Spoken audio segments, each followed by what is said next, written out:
स्वामीनारायण हरे, स्वामीनारायण हरे। वचनामृत श्री सारंगपुर प्रकरण का 6वां। प्रत्येक अवस्था में निहित दो दो अवस्थाओं और वाणी के प्रकार। संवत 1877 में श्रावण कृष्णा दशमी 2 सितंबर 1820 को श्रीजी महाराज श्री सारंगपुर ग्राम स्थित जीवा खाचर के राजभवन में उत्तरी द्वार के कमरे के बरामदे में पलंग पर विराजमान थे। उन्होंने श्वेत वस्त्र धारण किए हुए थे। उनके समक्ष सभा में मुनि तथा स्थान स्थान के हरिभक्त बैठे थे। उस समय नित्यानंद स्वामी ने प्रश्न किया कि एक एक अवस्था में अन्य दो दो अवस्थाएं कैसे रही हैं? तब श्रीजी महाराज बोले कि यह जीवात्मा जिसमें रहकर विषय भोगों को भोगती है उसे अवस्था कहते हैं। वह अवस्था जागृत, स्वप्न तथा सुषुप्ति नाम से 3 प्रकार की है। उनमें जो जागृत अवस्था है वह वैराज पुरुष की स्थिति अवस्था का कार्य है। वह सत्व गुणात्मक है और नेत्र स्थान में रही है।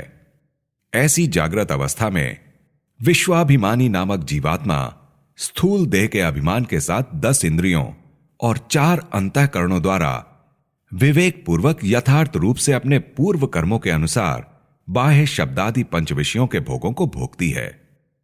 उसे सत्व गुण प्रधान जागृत अवस्था कहते हैं। उस जागृत अवस्था में यदि जीवात्मा भ्रांत रहकर अयथार्थ रूप से बाह्य विषय भोगों को भोगती है तो उसे जागृत अवस्था में स्वप्न अवस्था कहते हैं। यदि वह जीवात्मा जागृत अवस्था में शोक तथा श्रमादि के कारण विवेक रहित होकर जब बाह्य विषय भोगों को भोगती है तब उसे जागृत अवस्था में सुषुप्ति कहते हैं। तथा स्वप्नावस्था तो हिरण्य गर्भ की उत्पत्ति अवस्था का कार्य है। ऐसी रजोगुणात्मक अवस्था कंठ स्थान में रही है।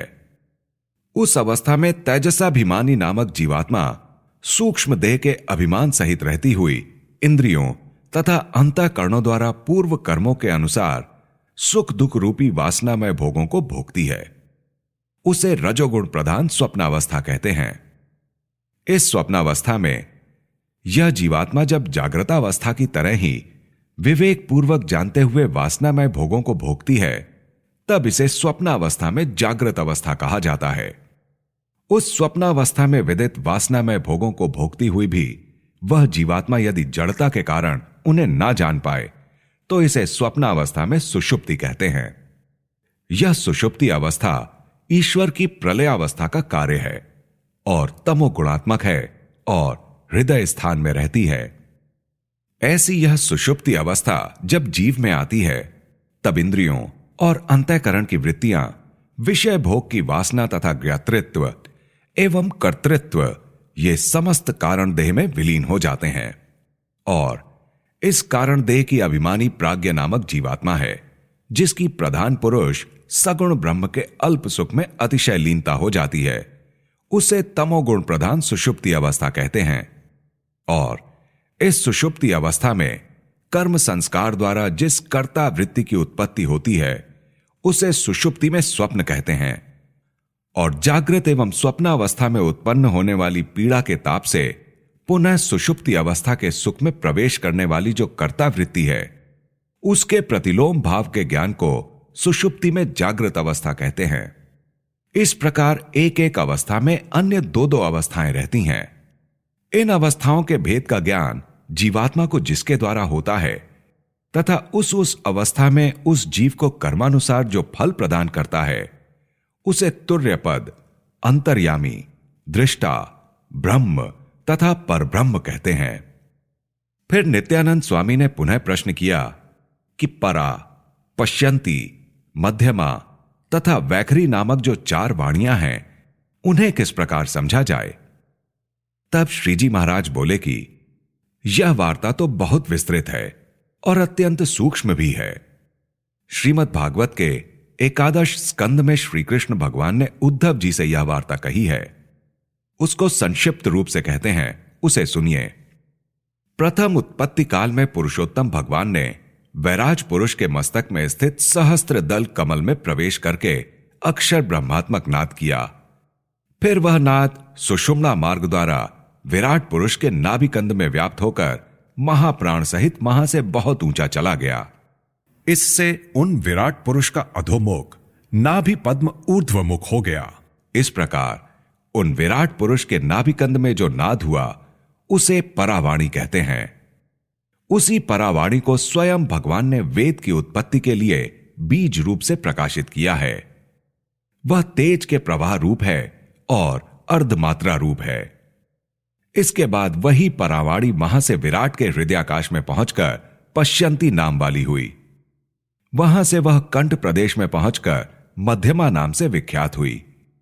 वहां से वह विराट के मुख में पहुंचकर वैखरी संज्ञा को प्राप्त हुई और अकार, उकार तथा मकार नामक 3 वर्णों का रूप ग्रहण करके प्रणव रूप हो गई। बाद में 52 अक्षरों का स्वरूप ग्रहण करके उसने 4 वेदों का रूप धारण कर लिया। इस प्रकार विराट पुरुष में परा, पश्यंती, मध्यमा तथा वैखरी नामक 4 वाणियां समझनी चाहिए। अब इस जीव की देह में भी 4 वाणियां कहते हैं, उन्हें सुनिए। वे ही पुरुषोत्तम भगवान उस जीव में अंतर्यामी रूप से रहते हैं। वे जीव की तीनों अवस्थाओं में स्वतंत्र होते हुए अनुस्यूत हैं।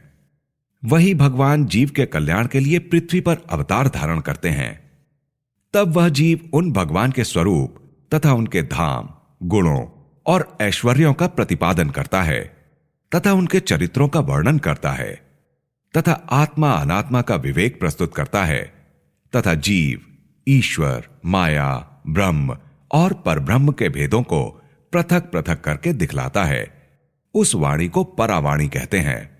और जो माइक पदार्थों तथा विषयों को विवेक पूर्वक यथार्थ रूप से कह दिखाती है उसे वैखरी वाणी कहा जाता है। पदार्थों तथा विषयों को भ्रांति सहित जो अयथार्थ रूप से कह दिखाती है उसे मध्यमा वाणी कहते हैं तथा उन पदार्थों और विषयों को जो उलट सुलट करके दिखाती है, जिसमें कुछ भी समझने में ना आए, उसे पश्यंती वाणी कहते हैं। इस प्रकार जीव की जागृत अवस्था में इन 4 वाणियों के रूप समझ में आते हैं तथा स्वप्नावस्था एवं सुषुप्ति अवस्था में तो समाधि की स्थिति रखने वाले से ही इन 4 वाणियों के स्वरूप समझे जाते हैं, किंतु अन्य किसी की समझ में वह नहीं आते हैं। इति वचनामृतम। इस प्रकार से श्री सारंगपुर प्रकरण का 6वां वचनामृत पूर्ण हुआ।